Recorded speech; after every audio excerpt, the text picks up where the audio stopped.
Hello and welcome to the big picture. The India-Pakistan relations have once more gone into cold storage virtually. The momentum which was there when Prime Minister Modi went to meet his Pakistani counterpart Nawaz Sharif in Lahore in December was lost with the subsequent attack on Pathankot in January. Ever since, despite some hesitant attempts to revive the dialogue, no significant movement has happened. Meanwhile, the Pakistan President Mamnoon Hussain, in an address to the joint session of Pakistan Parliament yesterday, has said that India is running away from talks. He has also said that though Pakistan government has offered a joint probe in the Pathankot terror attack, India is not responding. He also referred to how foreign secretary level talks are suspended despite Pakistan's offer. Is India reluctant to resume talks? Also, why is it that the Pakistan president is making these statements and what is the intention behind it? We will discuss all this today with M.K. Bhadrakumar, former ambassador, Rana Banerjee, former Special Secretary, Cabinet Secretariat, Vivek Kajju, former ambassador, and on the phone line from Peshawar, Pakistan is Rahimullah Yousafzai, a senior journalist. Welcome to all of you. Mr. Kajju, why do you think the Pakistan president is making these statements? And do you think, he is justified in saying that India is running away from talks? He is entirely unjustified. And it is a statement of policy which is made by governments while a new session of parliament is inaugurated by the president. So that is what he has done. Now, I think the Pathankot attack left Mr. Modi very little choices. He had pursued a policy which I believe was based on wrong assumptions, and therefore, if he's learnt a lesson from that policy and is now realizing that a certain consistency has to be adopted vis-a-vis Pakistan, that talks with Pakistan cannot be an end in themselves. Talks are a means of improving relations. But if the Pakistani generals are hell-bent on destroying any prospect of normalizing of relations, well then so be it. We've got to be patient and stay the course. Okay, let me get Mr. Yousafzai. Mr. Yousafzai, how do you look at this? Mr. Yousafzai, how do you look at this? The Pakistan president saying this, and you heard what Mr. Kajju has to say. The president of Pakistan, Mamnoon Hussain, belongs to the Pakistan Muslim League Nawaz. He was a surprise choice as the president, and whatever he says at the start of the parliament session actually is the government view. So he is talking of the federal government's view regarding the relations with India. It is not his personal opinion. Absolutely. In fact, his address has been criticized by the opposition in Pakistan, particularly regarding domestic policies. But in context of the India-Pakistan relations, so that actually is the view, among the government people, among the politicians who are ruling the country right now. So they believe that, India need to talk to Pakistan. They say Pakistan has been offering talks, but India is not responding. But they don't really mention the irritants in the relationship, the fact that, the Pathankot incident took place.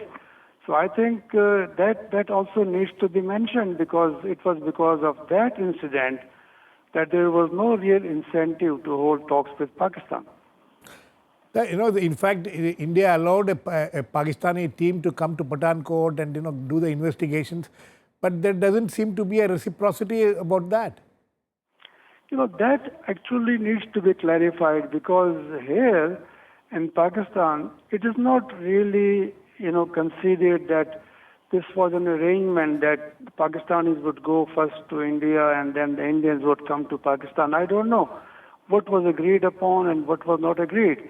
But I think there's no real, explanation or pressure on the Pakistan government that they should now invite the Indians to come here and, investigate the whole thing. So I think that, if there was an agreement, that must be, publicized. That must be actually, because in Pakistan, we don't know that there was an agreement. Okay. Mr. Badru Kumar? Yes, I more or less agree with what Vivek said a little earlier, that in the circumstances, if you take into account the run-up to today or yesterday, when this speech was made in the National Assembly in Islamabad, from the time Prime Minister visited Lahore, if you look at the sequence of events, it's unrealistic to imagine that India-Pakistan relationship can be considered even in terms of a dialogue. It's simply out of the question. I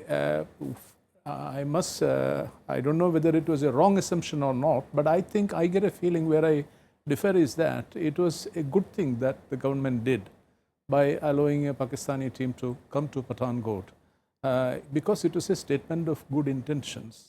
It was a display of good intentions. Of course, the government But there's no reciprocity. went out on a limb and has subsequently attracted a lot of criticism bordering on condemnation in the Indian opinion, in the Indian domestic opinion. But I think it was worthwhile what was done, because today we occupy a moral high ground on this issue. That despite that happening, a horrific attack on Indian soil within weeks of the Prime Minister's initiative to go to visit Lahore, despite that, the government was rationally looking at this with a certain high degree of interest in putting the whole process back on rail. I would imagine that some kind of understanding must have been given to our authorities at the top level, that when we got the team over here, it couldn't have been a standalone thing. I find it difficult to imagine that it was a standalone thing. There must have been some sort of an understanding given to it. We don't know except what has been reported this way, that way in the Indian media. But I think on the whole it was correct, and therefore we can honestly, sincerely reject this imputation that India is running away from the talks. That is not at all the case. Yes, Mr. Kajju. No, look, I think it was entirely logical to allow the team to come here, because the crime, and it is a crime at Pathankot, was by certain perpetrators who were all killed. And now there are conspirators. The conspirators are in Pakistan. And therefore, the JIT's visit was to tie up things so that the conspiracy can be fully unraveled. And the conspirators can then be charged. So that was okay. But that brings me to this point, that the NIA's visit, what are we seeking to accomplish through that visit? Because the perpetrators are all dead. So if there is a case here, I'm not quite sure it will be against whom. Are we going to file a case against the conspirators? So largely the NIA's visit is to show that the Pakistanis too are willing to play ball and open up on charges of terrorism, that they are allowing Indian investigators to go and question those who were part of this conspiracy. I don't know whether it will lead to any legal action, but that in itself is symbolically important. But our focus should be, as it in Mumbai, similarly here, that the conspiracy must be fully unraveled and the conspirators must be charged according to law. But but what Mr. Yusuf Zai says is that in Pakistan, at least, there is no such sense that there was some reciprocal arrangement. Mr. Banerjee? Even if there was a sense, Pakistanis have, by other domestic compulsions, the requirement to remain in denial, it seems. Denial of what? Denial of, involvement, if any, of non-state actors from their side in, continuing to abet terrorism on our side.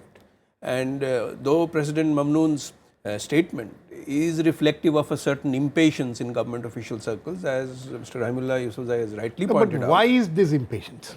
It is a perceived impatience. It's also tied to Pakistan's quest to come out of isolation, diplomatic isolation, and they feel that the revived, comprehensive dialogue process with India would give some sort of legitimacy in this quest to come out of isolation. Mr. Badru Kumar points out that by Prime Minister, by going there and allowing the team to come to Pathankot and no, we have acquired some kind of a high moral ground. Certainly. Are they trying to acquire that high moral ground by making this kind how of can they? statements? How can they? You see, unless they give some progress in the completion of the trial. There was a report that now the 7 accused of the Mumbai 26/11 attacks would be individually charged, and this might help hasten the process of completion of the judicial process. But we haven't heard much afterwards. Similarly, as Vivek also rightly points out, merely of our NIA team going there is no guarantee that they would get access either to the Jaish-e-Mohammed principal planners. So is that the reason why India is not too keen to send its team there? India would be keen Because if the invitation came. That is being interpreted by Pakistan as not showing any interest. This is just a posture. It is just a posturing by them, not based on facts, as our external affairs spokesperson has rightly pointed out quickly, that we are certainly not running away from the talks, and we are prepared to have progress in the talks process, provided the Pakistanis are sincere about moving on terrorism. No, but this is not just about talks, about sending a SIT team from here. Yeah. Why is India not pushing for it? No, India must be pushing for it, but there is, beyond a point, there is no real need to push for it. Because Mr. Kumar, you don't think there's a need to push for it? These are all train of thoughts which definitely must be known to the Pakistani side also, and you must also put it alongside Prime Minister Nawaz Sharif's gesture to telephone Prime Minister Modi. Of all the statesmen who conveyed their best wishes to him, our Prime Minister was the only one where he got a return telephone call just before the surgery. So certainly it was a gesture he was indicating. As was mentioned, this is a statement of official position. And I got the feeling this morning when I saw this, that this is also to be seen in terms of Prime Minister Modi's visit to the US. That is what I wanted to... That is the first thing which occurred to me. Yes. Because I don't think it was an abrasive statement. It was actually a defensive statement. Because Pakistan is on very weak ground, as you can see on this front. And terrorism is certainly going to figure in Mr. Modi's conversation with President Barack Obama. And Pakistan is putting forward its stance just 6 days or 5 days before that is to take place. So that we must factor in as that. Now, one point I need to mention that, here I'm not very clear whether anyone has any misconceptions that this would lead to this investigation which is going on would lead to the actual people who masterminded this, which could have been in the Pakistani security establishment at fairly high level. But on the other hand, Vivek hinted at that, there is a strong element of symbolism in it. Now that symbolism is path-breaking. And now, from a total denial What mode, is the symbolism? Symbolism that we are at least, going through the process of jointly investigating a thing which has come, instead of Pakistan rejecting it offhand within hours of hearing about it, saying that they had nothing to do with it. They showed an inclination to be open-minded, and that is what I meant, that it was a new approach. And I think that is why I said also in the beginning, it was very proper on the government of India's part to have gone on that track, though it attracted a lot of criticism later. Gone on that track because we are giving the benefit of the doubt. We are going the extra league. So the symbolism is very important, that a thing like this happening will be jointly investigated instead of being dismissive about it. I think that's the symbolism. It's very important. You don't seem to agree. No, in legal terms, there won't be a joint investigation because they can't. I mean, they will investigate and prosecute in their courts and under their criminal law. That can only be a single investigation. But symbolically, what will be important is for Pakistan to show that those who we consider terrorists are being allowed to be interrogated and investigated on Pakistani soil. And that is what they are sort of moving away from. And who is moving away from it? I think the generals are moving away from it. The generals showed their hand. Sir, one second. No, one second. Let me finish another question. You think that the Indian side has shown any such interest so far to send a team and talk to those people? Because they are saying that, we are interested in a joint investigation. They are not coming. The joint investigation is a red herring. Legally, they can't be. But the point is that the Indian side said at the time when the JIT was here that the NIA will go. But the crucial issue is this, that the Pakistani generals showed their hand by raising the Kulbhushan Jadhav concoction right at the time the JIT was here. So, whatever Nawaz Sharif may say, despite all the phone calls he may make, you know and I know, and we all know that the Pakistani policy on India is not made by Nawaz Sharif, it's made by the generals. And it is their attitude which is important. I do not know why we want to focus on Nawaz Sharif. He is not a player in this. He is the Prime Minister. He is not, but he is not the player in this. That's Mr. the hard Yusufzai, fact. Mr. Yusufzai, would you like to respond to that? Oh, yes, I was waiting. Forgot about me. No, But, I want. let me tell you that, it was a pleasant surprise that India allowed the Pakistani investigators to visit India, to visit Pathankot. Although when they were there and when they came back, there were a lot of reports in the media quoting officials that the Pakistani team was not given access to, a number of people or a number of places. And then we heard that the NIA team will come to Pakistan, and now we hear that India is not pushing this. I don't know why India is not pushing this point that the NIA should go to Pakistan, because that will bring Pakistan under some pressure. Now, the other thing is that, Prime Minister Nawaz Sharif, is on the hospital bed. And he already had become a weak Prime Minister, but I still say that, he's not as weak as he is seen, say in India or maybe even in Pakistan. I think he enjoys the support of the majority in the parliament. His party is ruling 2 provinces, Punjab and And it has Balochistan. completed 3 years in office. I think that, I know the army is very powerful. We know that. It's not a secret. But I think, he has developed some kind of a good relationship with the army. So, there may be areas where he can assert, responsibility or assert his command. So I think in terms of the relations with India, there are problems. I know that. And we know that the Mumbai trial has not proceeded the way it should have proceeded. And the same may happen to the Pathankot probe also. The case was registered here against some people in Gujranwala, but we don't know what happened to that. So there are problems.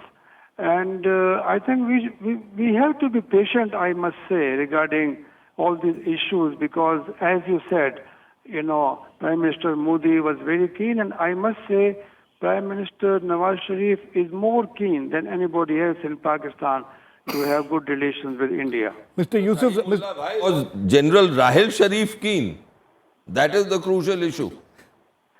I think General Rahil Sharif, as you know, is a very popular general in Pakistan. And, he is going to retire in November. And we still are waiting what is going to happen until then or after that. But I think that, the Prime Minister still has 2 years left. So he will be around, I believe. And I think, India and Prime Minister Modi also need to help Nawaz Sharif in trying to improve relations. Sometimes we get the impression that, India or Prime Minister Modi is not doing enough, to help Nawaz Sharif to actually pursue his policy of friendship with India. Mr. Yusufzai, another question about, what is the motivation behind this, the President's statement? Mr. Badrikumar was talking about, sending some kind of signals to the US now that the Indian Prime Minister is going to visit there. You think that could be one of the motives? I think, the relations between Pakistan and the U.S. are again on a very bad patch. The relations are not good. And Pakistan, has been trying to respond in a way aggressively to the U.S. also. There have been, protests launched by the Foreign Ministry as well as by the Army Chief. Right. He actually met the U.S. ambassador here. And yesterday again he spoke against that drone attack which killed the Taliban leader Mullah Akhtar Mansoor. So I think the relations are already bad. And, I don't think Pakistan, the the U.S. policy regarding India or Pakistan. So I think this was not a message to the U.S. The message was to the Pakistani people, to the parliament, to the domestic audience. That was the message. The message that Pakistan is keen to improve relations with India, but India is not responding, to that offer. That was the message. Okay. It was not intended to the Americans or anybody else. Okay. Now we are joined by Pramit Pal Chaudhary, consulting editor in the Hindustan Times. Pramit, how do you look at this? Is India not pushing too hard, like Mr. Yousafzai is pointing out, as far as the NIA team going to Pakistan is concerned? And how do you look at this statement of the Pakistan president? Well, I think we go back to the same fundamental question that Ambassador Kachu raised. Does Nawaz Sharif actually control the India policy? And I'd have to agree with Mr. Kachu. From my understanding, and I've got it from a number of high-level sources, that in the private meetings between Nawaz Sharif and Prime Minister Modi, it is Sharif himself who says to Modi, I do not control the India policy of my country. You and I can work together on optics, but I can't go beyond that. And this has been repeatedly told to Modi, and Prime Minister Modi incidentally likes Nawaz Sharif. He's developed a very good rapport with him. He likes him and privately has told people I know that I like this man, he's got all the right ideas, but he then tells me I don't have any authority. And as has been mentioned, after the Panama Papers scandal, combined with his own health, his position within Pakistan is even weaker. So the question for India is, yes, we can pursue the NIA issue, but does it make any sense to pursue this given the fact that we don't really have any interlocutor on the other side who's interested in working with us? No, but And sorry to intervene, Pramit. But this is giving them the rope to say what they are saying, like what the president of Pakistan has said, that India is not interested. India is running away from talks. And you give them the rope to do what? Because ultimately, the army is not interested. We have attempted to communicate directly with the military through a number of channels, saying that, all right, you don't want Nawaz Sharif to talk to us about anything. Are you prepared to talk to us directly? And the Doval-Janjua connection is only one of them. And the military's response has basically said, no, we're not interested in communicating with you whatsoever. We have other fish to fry, largely in Afghanistan and in our own FATA region, but India is not part of our policy or priority. So yes, you may argue that there may be a minor, PR loss for India, but the fact is, and again, when I talk to governments like the United States or Britain and so on, they say the same thing. We accept that nothing is happening here because Nawaz Sharif does not have the authority to do anything. So India has a choice. Either it can go through these motions with no purpose, or it can go through motions for basically very minor public relations stances. But my sense is that Prime Minister Modi is a person who is very, very focused on tangibles. He likes things to happen. He doesn't really care for optics after a while. He gets frustrated with that. And my sense is that his view would be, well, if we're not actually going to go down a path towards a specific goal that looks like it's feasible, then I'm not going to really waste my time on this. Madhur Kumar, how do you respond to that? Is that your sense? You see, the thing is, we are going over and over again. The refrains are, something like 20, 30 years old. It's time to look ahead. In the 2014 poll, during the campaign, the Prime Minister, then campaigning for a mandate, gave us the sense that, he is willing and he is keen to shift from an outlook of crisis management, which was the quintessence of our Pakistan policy as in practical terms, to one of problem solving. Now, if that is the case, there is a shortfall in performance, a very big shortfall in performance. I think, the question needs to be asked. But who is responsible for this? The question needs to be asked, precisely I was mentioning. The question needs to be asked very sincerely and candidly, whether we being self-righteous in apportioning blame entirely. And that needs a lot of soul searching, because the point is, there is also a hardened opinion in India. And now that constituency of opinion is also part of the elites, in the ruling elites in the country. Now, I think Mr. Modi also has a problem, and probably a bigger problem vis-a-vis that. So I think we are in a matrix which is very different. And to keep on parroting that Prime Minister Nawaz Sharif doesn't control, the civilian leadership doesn't control, Pakistani military controls these policies, is something which is as ancient as the hills. But how do we move forward? That's the reality. And given that reality, then how do you go back to Prime Minister Modi's pledge that from crisis management we will go to problem solving? That is the question here. Mr. Banerjee? Well, I believe that it is time to resume the process of engagement without too much of expectations about any changes that may happen in the Pakistani approach. No, but if you have this thing in your mind that the civilian leadership doesn't have any control over it, how do you go ahead? No, we go through the process and the semantics of engagement. Even that may, as Mr. Rahimullah Yusufzai said, indirectly help Mr. Nawaz Sharif. Because there is no political alternative as of now in Pakistan.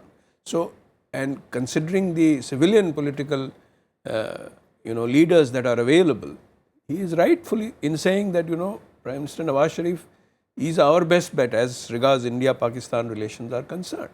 So, if we engage in the process of, dialogue without too much expectation, I think that is the way forward. We do not have any immediate expectation of delivery on terrorism issue either. So, whether the NIA goes, whether it gets access to Jaish-e-Mohammed leaders or not, those are points where I don't think we can expect much give from the Pakistan side. But if they are willing to invite the team, our team should go. And similarly, we should at some stage now announce the process of resumption of dialogue. That's what I believe. That is the resumption of dialogue. I beg to differ with this approach entirely. I think it hasn't worked for decades. So you stop Please hear me out. Hear me out. It hasn't worked in decades. We've kept going backwards and forwards. With what result? Has there been any result? I think Prime Minister Modi and his advisors now need to go back to the drawing boards and realize, first of all, that there is a hostile and a permanently hostile force in Pakistan which controls their policy. So what is there on the drawing board then? No. You go back to at the moment, it's this backwards and forwards that you talk to them. With what purpose? If you go back to the drawing board, what do you, in this kind of a scenario which you're painting? In this scenario, you then look at your options, and these are not things that you discuss on television. You look at your options. I'm not suggesting anything adventurous. But I am suggesting that we now need to focus on evolving new mechanisms, because the old systems, have they worked? That's my simple question. For decades, as I've said, we've tried this. Okay. Every successive government has tried it, with what result? And at the end of the day, we feel happy with it. Mr. Yusufzai, very quickly, sir, how do you respond to this? I feel that, as was mentioned earlier, that India or Prime Minister Modi are on a high moral ground. That, I think, is true.